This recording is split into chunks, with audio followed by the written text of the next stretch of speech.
আমার দাদা কিন্তু বিজেপির নেতা। মমতার মামলার শুনানির আগে জানিয়ে দিলেন বিচারপতি।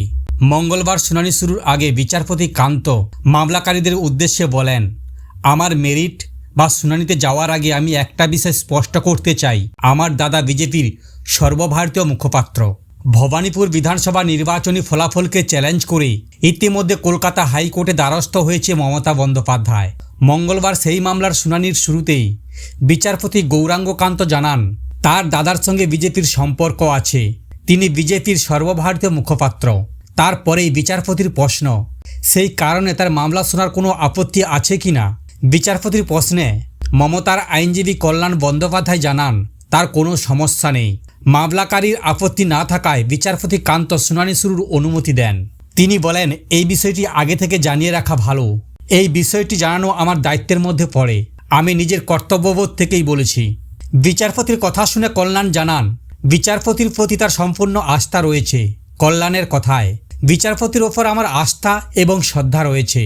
আমরা আপনার কোর্টে মামলা করেছি, কখনো হেরেছি। আপনি অন্তত ভদ্র মানুষ। এই পেশায় থেকে একজন বিচারপতির প্রতি অবিশ্বাস করা আমার জন্য বিপদের। কল্যাণের মন্তব্যের পর মামলা শুরুর কথা জানান বিচারপতি কান্ত। মামলার শুনানির শুরুতে কল্যাণের অভিযোগ, ভবানীপুরে ভোটে যা কারচুপি হয়েছে তা মূলত গণনার দিন কাউন্টিং এজেন্টকে মারধর করে বার করে দেওয়া হয় গণনা কেন্দ্র থেকে। এমনকি মামলাকারী তথা ভবানীপুরের তৃণমূল প্রার্থী মমতাকেও ঢুকতে দেওয়া হয়নি গণনা কেন্দ্রে। শুনানিতে 2021 সালে নন্দীগ্রামের ভোট প্রসঙ্গ তোলেন কল্যাণ। উনার দাবি, 2021 সালে বিধানসভা নির্বাচনে নন্দীগ্রামে যে রিটার্নিং অফিসার ছিলেন তাকে এবার ভবানীপুরে রিটার্নিং অফিসার করা হয়েছিল। গতবার নন্দীগ্রামে কারচুপি হয়েছিল, তা নিয়ে নির্বাচনী পিটিশন দাখিল হয়েছিল। শুনানিতে রাজ্যের প্রাক্তন মুখ্য নির্বাচনী আধিকারিক তথা বর্তমান মুখ্য সচিব মনোজ আগারওয়ালের কথাও তোলেন কল্যাণ। উনার কথায়, নির্বাচন শেষ হওয়ার পরই সিইওকে মুখ্য সচিব করা হয়। এমনকি একটা সময় তিনি একসঙ্গে দুটি দায়িত্ব সামলেছেন। মুখ্যমন্ত্রীর উপদেষ্টা সুব্রত গুপ্তের প্রসঙ্গ উত্থান করেন কল্যাণ।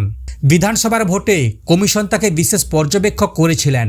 শুধু তাই নয়, এসআইআর পর্বেও পর্যবেক্ষক ছিলেন তিনি। তার পর্যবেক্ষণে ভবানীপুরে বিধানসভায় 44,000-এর বেশি নাম বাদ গিয়েছে। আমার মক্কেল 13,000 ভোটে হেরেছে।